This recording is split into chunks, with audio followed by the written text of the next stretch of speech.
All right, ladies and gentlemen. You saw the thumbnail, you saw the title. You know what we're about to do. We're heading out to Seattle. So get your bean infused water, get your coffee.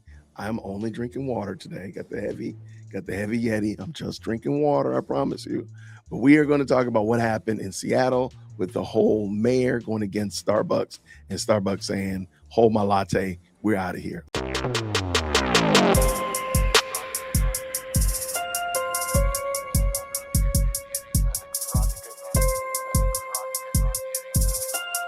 Let's go. Seattle Mayor Katie Wilson sat down with the New York Times this week and walked back one of the most controversial statements she has made about a Seattle headquartered company. 6 months earlier, standing outside the recently closed Starbucks Reserve Roastery on Capitol Hill, Wilson had told a crowd of striking baristas, quote, "I am not buying Starbucks, and you should not This either." is November 13th, 2025. So we're looking at somewhere in the ballpark, roughly 7 months. Okay, let's go. She said it on November 13th, 2025, 9 days after winning the Seattle mayoral race. She said it before she had spent a single day in the office she had just been elected to, this week, on May 20th, 2026. She told the Times her own words were, quote, "not productive in the sense that they caused more harm than good." The interview ran the same week. Starbucks confirmed 61 more corporate layoffs at its Seattle headquarters and continued building out a $100 million Nashville expansion expected to bring up to 2,000 jobs to Tennessee over the next 5 years. This is the story of how a sitting Seattle mayor publicly reset her relationship with the company that helped put her city on the global map, what changed in 6 months, and what the numbers say about where Seattle's largest employers are moving next. And that has to go without saying that elections have consequences, and mayors with ideas that these niche ideas that don't ultimately help the betterment of your community, you're going to have to put those ideas to the side. I did a video some time ago about we need to bring back brainstorming, and you have to be able to take your idea and put it before a small trusted group of people who agree and disagree, who are rich and who are poor, who are affluent, who have college degrees or GEDs, and be able to have them vet this idea. Because I guarantee you, sure as my name is Jason, she either A, spoke to nobody before she made that comment about Starbucks, or B, only yes men and yes women agreed with her. That's it. Because I guarantee you, like, how quickly Starbucks left from there, it's gonna have to be studied by science. I think they broke the land speed record. They said, "Oh, we up out of here. Let's go." To understand why this particular walkback matters, you have to start in 1971. That year, three partners, Jerry Baldwin, Zev Siegel, and Gordon Bowker, opened a single coffee shop at Pike Place Market in Seattle and named it Starbucks. For 16 years, it stayed a small Seattle chain that sold beans and equipment. Then in 1987, a 34-year-old marketing director named Howard Schultz bought the company for $3.8 million and rebuilt it around an Italian-style espresso bar concept he had developed during a trip to Milan. By the time Schultz took Starbucks public in 1992, the company had 165 stores. By 2000, it had 3,500. By 2008, it crossed 16,000 locations worldwide. Wow. Today, Starbucks operates more than 38,000 stores across roughly 80 markets, employs over 360,000 people, and generated over $36 billion in revenue in its last. Let that sink in, man. They're not using crypto. They're not using thousands or hundreds of thousands. They're using billions with a B. That is some crazy work. Now, again, we could talk for 2 days about Starbucks, whether you like Starbucks, whether they're moving in the way that you agree with, but you cannot hate the game. You cannot hate the game. Most coffee houses that we know today, your little niche coffee house owes it to Starbucks, because otherwise I think we would still be getting, if it wasn't for Starbucks, I think most of us would still be getting coffee from McDonald's or your local gas station.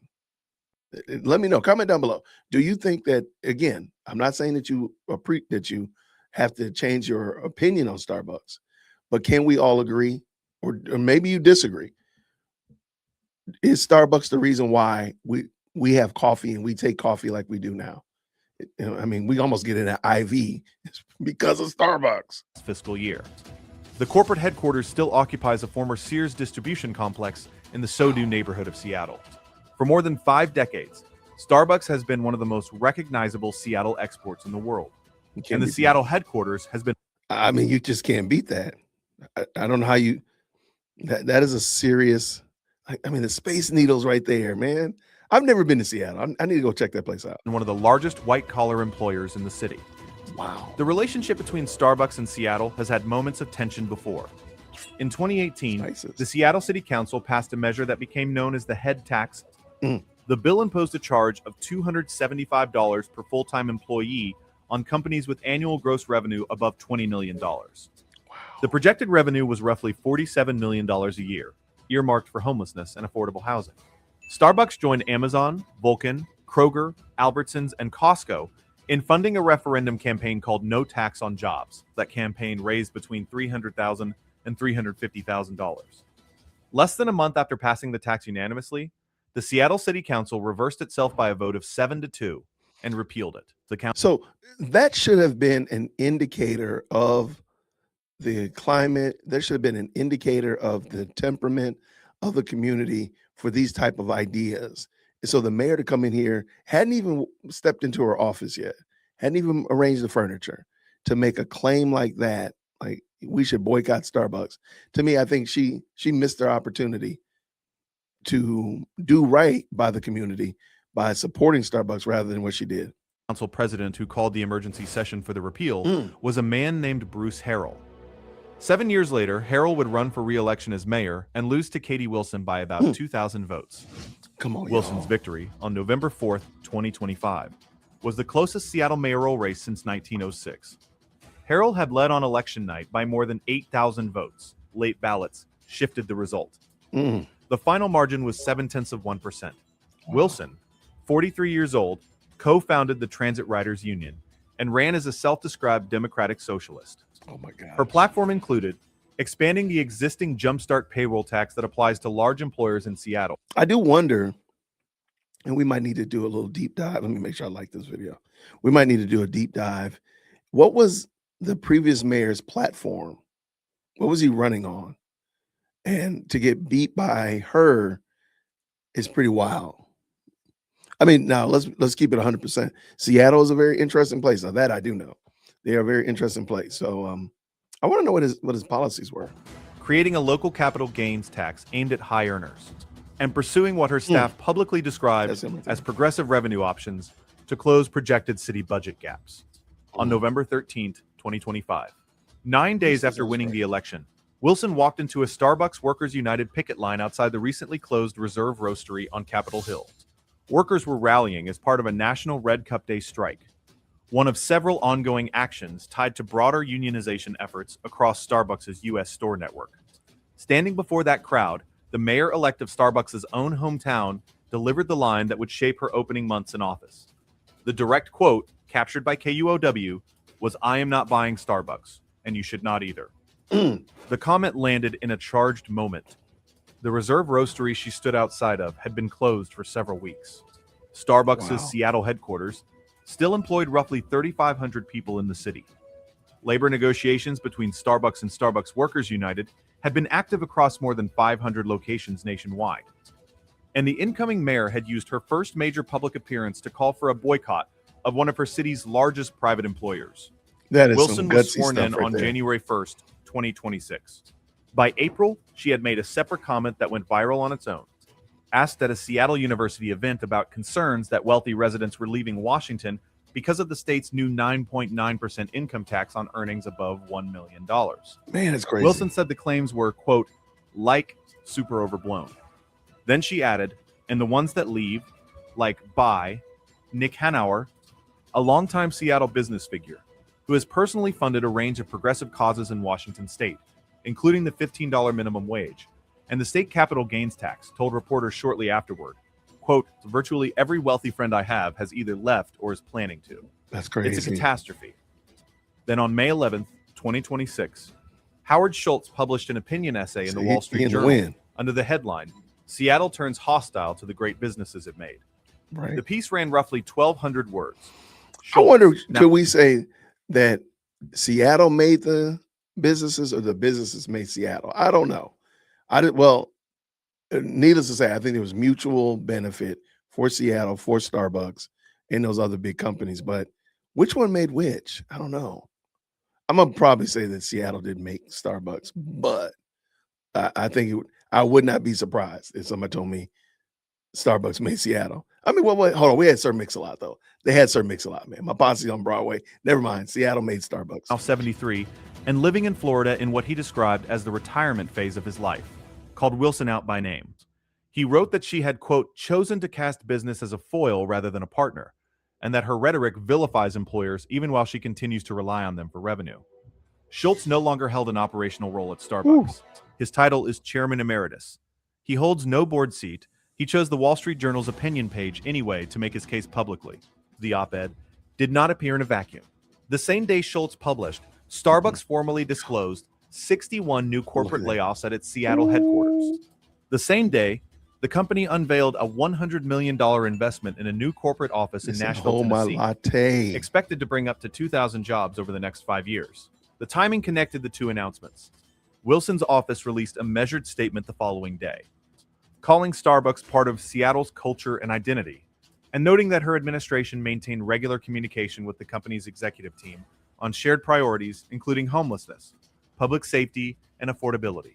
9 days later, Wilson sat down with the New York Times. The interview was on the record. The mayor was asked directly about the boycott comments she had made at the Reserve Roastery picket line 6 months earlier. And in 15 words, she stepped back from the position she had taken in November. Those comments, Wilson told the Times, were not productive in the sense that they caused more harm than good. That is the entirety of what she said about the boycott itself in the interview. She did not formally apologize. She did not retract her support for the work. Let me see real quick. We got itself in the interview. She did not. Okay, we got Mom Donnie. We got Bernie Sanders. Interesting.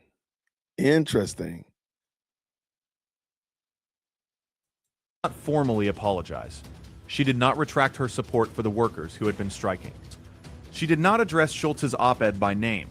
She did not announce any change to her actual policy proposals, including the Jumpstart payroll tax expansion or the local capital gains tax she has proposed pursuing. What she conceded, in her own words, was that the comments she had made caused more harm than good. Starbucks declined to comment on the reversal. The company has kept the same posture it has held throughout the entire sequence. No public defense of Wilson. No public criticism of her. Just continued execution of the Nashville expansion already underway.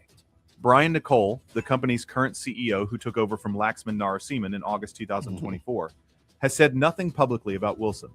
The 2,000 jobs going to Tennessee are the company's clearest statement on where its growth.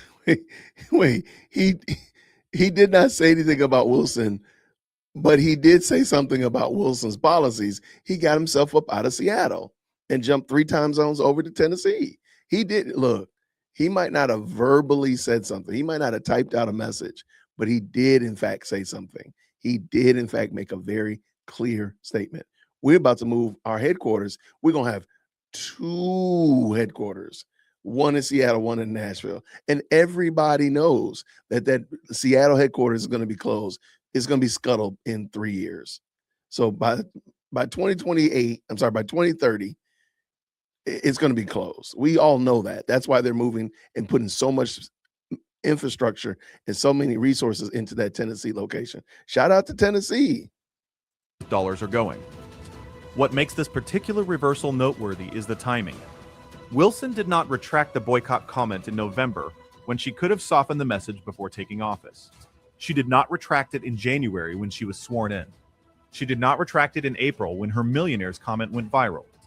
She retracted it specifically after Schultz's op-ed and after the Nashville announcement made the corporate response to her opening posture visible in jobs and dollars. The reversal happened after Starbucks had already committed publicly to the Nashville expansion. The walkback did not change what was already in motion.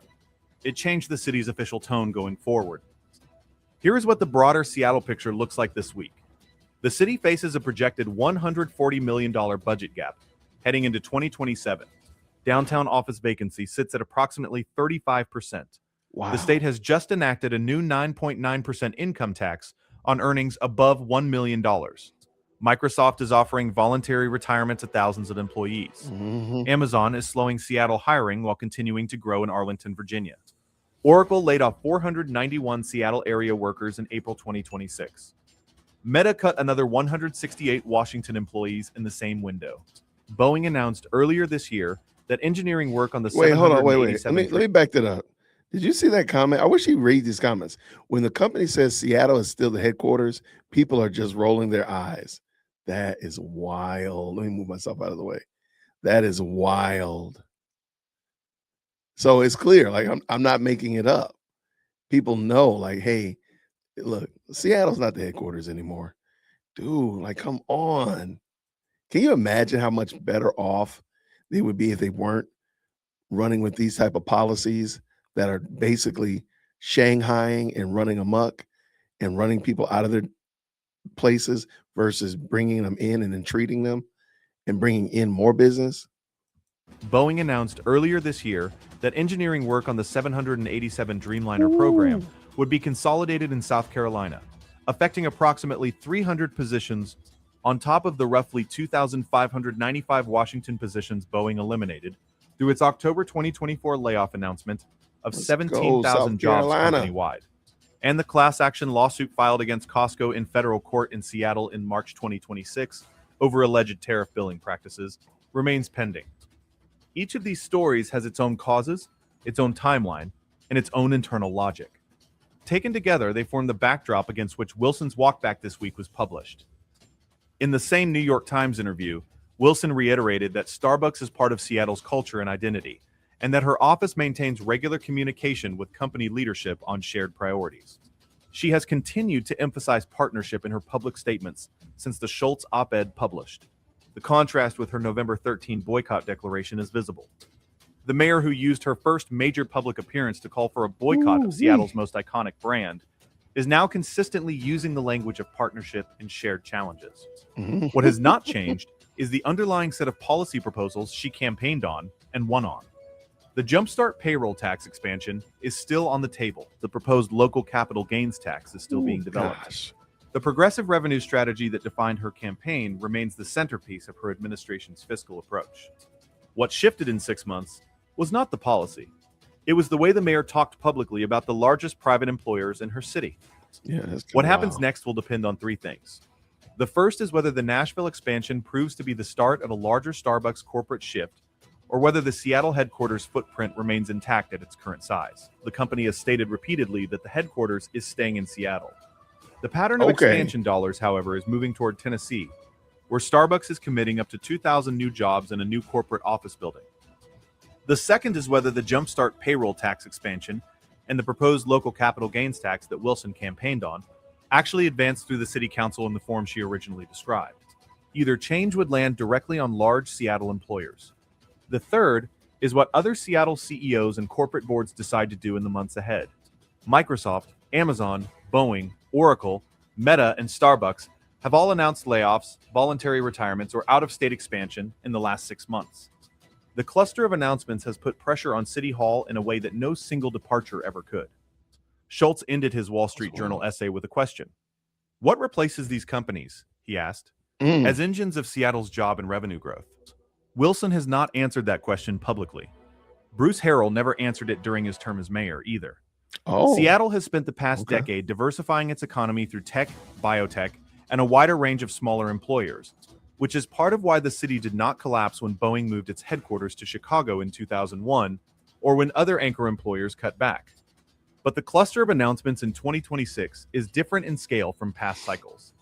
The numbers are larger, the timing is tighter, and the public attention from outside the city has been higher than at any point since the early 1970s Boeing downturn that produced the famous billboard reading, "Will the last person leaving Seattle turn out the lights?" For now, what is on the record is straightforward. 6 months ago, the mayor-elect of Seattle stood outside a closed Starbucks Reserve roastery and told a crowd not to buy Starbucks. This week, she told the New York Times,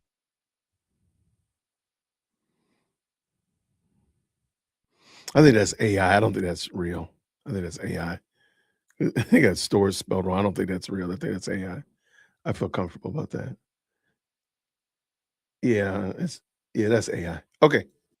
those comments caused more harm than good.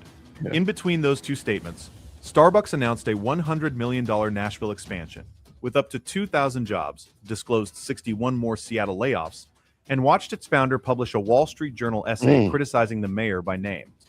The walkback closed the loop on the specific boycott comment. It did not address any of the larger questions the past 6 months have raised. Those questions belong to the city now, to the council the mayor works with, to the employers who are watching her next moves, and to the Seattle voters who elected her by 2,000 votes in the closest mayoral race in over a century. What they decide to do with the information from the past 6 months will determine what comes next.